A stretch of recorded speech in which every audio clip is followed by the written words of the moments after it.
ఉన్న బంగారాన్ని విడిపించి ఆ రోజు ఆన్లైన్ రేటుకే మేము కొంటాం. Sharma gold company. నమస్కారం, సుమన్ టీవీకి స్వాగతం. జూన్ మాసంలో ద్వాదశ రాశుల వారికి ఏ రకంగా ఉండిపోతుంది, ఎటువంటి దైవారాధన చేసుకొని ఎటువంటి పరిహారాలని పాటిస్తే వాళ్ళకి శుభయోగంగా ఉండిపోతుంది, ఈ విషయాన్ని తెలియజేసేందుకు మనతో పాటు ఉన్నారు ప్రముఖ జ్యోతిష్య శాస్త్ర పండితులు బ్రహ్మశ్రీ నందివట్ల శ్రీహరి శర్మ గారు. గురుగారు నమస్కారం. వాగర్థావివ సంపృక్తౌ వాగర్థ ప్రతిపత్తయే జగతః పితరౌ వందే పార్వతీ పరమేశ్వరౌ. సదాశివసమారంభాం శంకరాచార్య మధ్యమాం అస్మదాచార్యపర్యంతం వందే గురుపరంపరాం. ఆదిత్యాయ చ సోమాయ మంగళాయ బుధాయ చ గురుశుక్రశనిభ్యశ్చ రాహవే కేతవే నమః. గురుగారు, మకర రాశి వారికి ఈ జూన్ మాసం ఎలా ఉండనుందో తెలియజేస్తారా? మకర రాశి వారికి ఈ జూన్ నెల మాసం ఏ విధంగా ఉండబోతుందనేటువంటి తెలియజేసుకునే ముందు ఈ జూన్ నెల మాసంలో ఉన్నటువంటి గ్రహ సంచారం ఎలా ఉందో తెలుసుకుందాం. మకర రాశి వారికి ద్వితీయమందు శని, తృతీయమందు రాహువు, చతుర్థమందు కుజుడు, పంచమందు రవి, గురు, శుక్ర, బుధ, అలాగే నవమందు కేతు. 14వ తారీఖు వరకు గ్రహ సంచారం ఉన్నప్పటికీ 14వ తారీఖు నుంచి 30వ తారీఖు వరకు రవి, శుక్ర, బుధులు షష్టమ స్థానం సంచారం చేస్తుంటారు. కాబట్టి గమనించుకున్నట్లయితే మీ యొక్క వాక్కుకి, మకర రాశి వారికి మీ యొక్క వాక్కుకి మంచి స్థితి కలుగుతుంది. మీరు అనుకున్నటువంటి పనులలో మీరు ఏదైతే చెబుతారో అది అన్నీ కూడాను ఆచరించే విధంగా ఈ మకర రాశి వారికి ఉంటుందని చెప్పవచ్చు. ముఖ్యంగా గమనించుకున్నట్లయితే అద్దె ఇంట్లో ఉన్నటువంటి వారికి కొంత మార్పులు జరిగేటువంటి అవకాశాలు ఉన్నాయని చెప్పవచ్చు. ఇక గమనించుకున్నట్లయితే మకర రాశి వారికి ప్రధానంగా అర్ధాష్టమ కుజుడు అనగా చతుర్థ స్థానంలో కుజ సంచార ప్రభావం చేత చేస్తున్నటువంటి వృత్తి వ్యాపారాల్లో ఆటంకాలు అలాగే సమస్యలు అధికమవుతాయని చెప్పవచ్చు. ఇక గమనించుకున్నట్లయితే ప్రధానంగా ఈ నెల అంతా కూడాను జీవిత భాగస్వామితో కానీ, వ్యాపార భాగస్వామితో కానీ, లేదా ఎవరితో మీరు వర్క్ చేస్తారో, ఎవరితో కలిసి పనిచేయాలనుకుంటారో వారితో ఎక్కువగా వాగ్వివాదాలు పెట్టుకోకండి. ఇది నియమంగా పెట్టుకోండి ఈ నెలంతా కూడా. తద్వారా మీరు సేఫ్ సైడ్లో ఉంటారు, ప్రశాంతంగా ఉంటారు. లేనిపోని సమస్యలు కొని తెచ్చుకునే దానికంటే ముందుగా ఈ నెలంతా కూడాను ప్రశాంతతని పొందే విధంగా మీ యొక్క ఆలోచనలు ఉండాలి.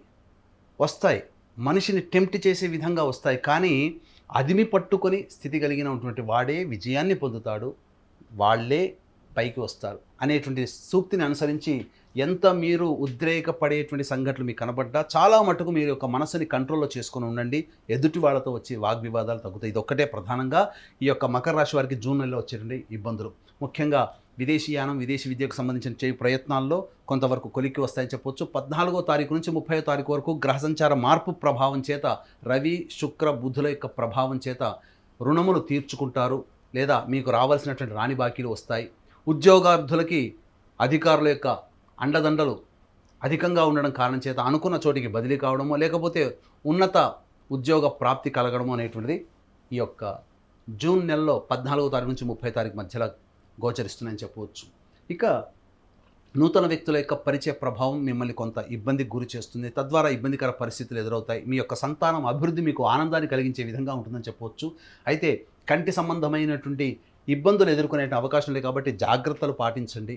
ఇక గమనించుకున్నట్లయితే 8వ తారీఖు, 9వ తారీఖు, 12వ తారీఖు, 13వ తారీఖు, 14వ తారీఖు, 22వ తారీఖు, 23వ తారీఖు, ఈ యొక్క 7 రోజులలో మీరు మానసికమైనటువంటి ప్రశాంతతని కోల్పోతారు. ముఖ్యంగా 8, 9 తారీఖుల్లో మీరు కనుక చూసుకున్నట్లయితే మీరు సామర్థ్యానికి మించి పనిచేయాల్సినటువంటిది, మీ యొక్క పనితనాన్ని చూసి మెచ్చుకునే వాళ్ళు ఉండరు, కాబట్టి మిమ్మల్ని డిస్కరేజ్ చేసే వాళ్ళే ఎక్కువగా ఉంటారని చెప్పవచ్చు. ఇక 12, 13, 14 తారీఖులో కనుక చూసుకున్నట్లయితే ప్రధానంగా మీకు కొంత సమస్యలు, వాహనాన్ని నడిపేటప్పుడు కొంత ఇబ్బందికర సమస్యలు ఎదురయ్యే అవకాశం, కాబట్టి జాగ్రత్తలు పాటించండి. హెల్మెట్ పెట్టుకొని వాహనం నడిపే ప్రయాణాల్లో మీరు పాలు పంచుకోండి. తద్వారా మీకు కొంత సమస్యలు అనేటువంటి దూరం అవుతాయని చెప్పవచ్చు. ఇక స్పెక్యులేషన్ రంగంలో ఉన్నటువంటి వారికి 15వ తారీఖు నుంచి 30వ తారీఖు వరకు గ్రహ సంచారం అనుకూలంగా ఉన్నటువంటి కారణం చేత ఊహించిన దానికంటే ఎక్కువగా లాభాలు పొందేటువంటి అవకాశాలు ఎక్కువ ఉంటాయి. వ్యాపార రంగంలో ఉన్నటువంటి వారికి చక్కగా ఈ యొక్క ప్రభావం అధికంగా ఉంటుంది, అనగా యోగదాయకమైనటువంటి పరిస్థితులు ఉంటాయని చెప్పవచ్చు. 15వ తారీఖు నుంచి 30వ తారీఖు వరకు గ్రహ సంచారం అనుకూలంగా ఉన్నటువంటి కారణం చేత అన్ని రకాలుగా మీరు లాభాలు పొందుతారు. ముఖ్యంగా గమనించుకున్నట్లయితే మకర రాశి వారికి ఏలిన నాటి శని ప్రభావము ఉన్నటువంటి కారణం చేత, ఎంతైనా రాశ్యాధిపతి శని అయినప్పటికీ కూడాను నిష్పక్షపాతి శని భగవాన్ కాబట్టి కొన్ని సమస్యలు తప్పవు. ఆ సమస్యల నుంచి బయటపడాలి అనుకుంటే దైవానుగ్రహాన్ని పొందే ప్రయత్నం తప్పకుండా చేయాలి. అదృష్టవశాత్తు జూన్ 6వ తారీఖు రోజున శనీశ్వర జయంతి ఏర్పడబోతుంది. అనగా శనీశ్వరుని యొక్క పుట్టినరోజు. ఈ మకర రాశిలో జన్మించినటువంటి వారు శని భగవానికి సంబంధించినటువంటి రాశి కాబట్టి తప్పనిసరిగా శనీశ్వర జయంతి రోజున శని అనుగ్రహాన్ని పొందే ప్రయత్నం చేయండి. దీన్ని దృష్టిలో పెట్టుకొని మా పీఠం ఆధ్వర్యంలో జూన్ 6వ తారీఖు రోజున శనీశ్వర హోమము, అఘోర పాశుపత మంత్ర హోమంతో పాటు వివాహ సంబంధమైనటువంటి సమస్యలకి, అలాగే ఆరోగ్య సమస్యలకి, జటిలమైనటువంటి సమస్యల పరిష్కారం కోసం ఈ యొక్క 18 రకాల హోమాదులు మా పీఠం ఆధ్వర్యంలో జూన్ 6వ తారీఖు రోజున శనీశ్వర జయంతి సందర్భంగా జరిపించడం జరుగుతుంది. కేవలం 1200 రూపాయలు నగదు చెల్లించితే మీ గోతనామాలతో యొక్క కార్యక్రమం జరిపించడం జరుగుతుంది. కాబట్టి అవకాశం ఉన్న వాళ్ళు కార్యక్రమ తదనంతరం కాంటాక్ట్ చేసి పూర్తి వివరాలు తెలుసుకోవచ్చు. ఇక ముఖ్యంగా గమనించుకున్నట్లయితే వివాహ సంబంధమైనటువంటి విషయాల్లో కొంత ప్రతికూలమైనటువంటి పరిస్థితులు ఏర్పడే అవకాశం ఉంటాయి. కాబట్టి వివాహ ప్రయత్నాలు కొంత ఇబ్బందికరంగా మారుతాయని చెప్పవచ్చు. అలాగే ఎంత పని చేసినప్పటికీ మీ పని యందు మీకే సంతృప్తి ఉండకపోవడం, ఎదుటి వాళ్ళు మీకోసం ఏ పని చేసినా మీరు సంతోషాన్ని పొందలేకపోవడం, తద్వారా మీరు ప్రేమించేటువంటి వ్యక్తుల యొక్క అభిమానాన్ని మీరు పొందలేకపోతారు, తద్వారా ఇబ్బందికర పరిస్థితులు. కాబట్టి ఏ రకంగా ఉన్నప్పటికీ కూడాను మకర రాశి వారు కొంత దైవానుగ్రహాన్ని పొందే ప్రయత్నం చేసుకొని ముందుకు సాగినట్లయితే అన్నింటా శుభ ఫలితాలు పొందుతారని చెప్పవచ్చు.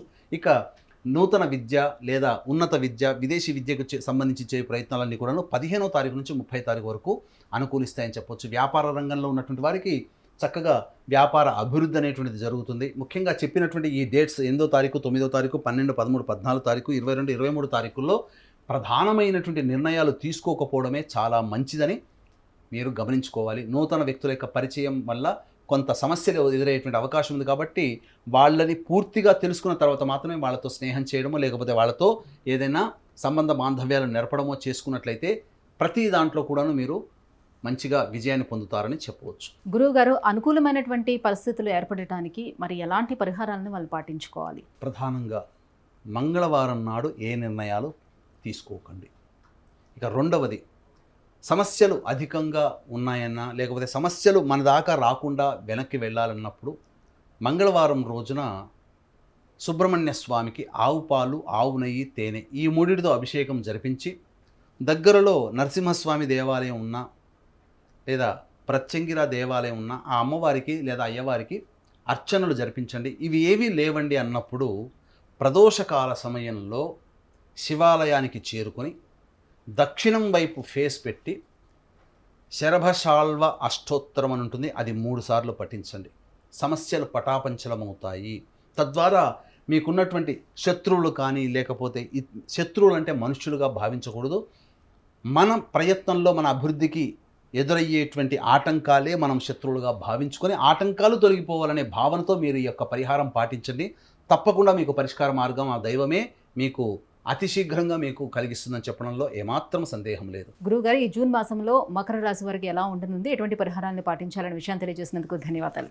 సర్వం శ్రీ ఉమామహేశ్వర పరబ్రహ్మార్పణమస్తు. సుమన్ టీవీలో మీ పర్సనల్ అండ్ బిజినెస్ ప్రమోషన్స్ కోసం కింది నెంబర్కి కాంటాక్ట్ చేయండి.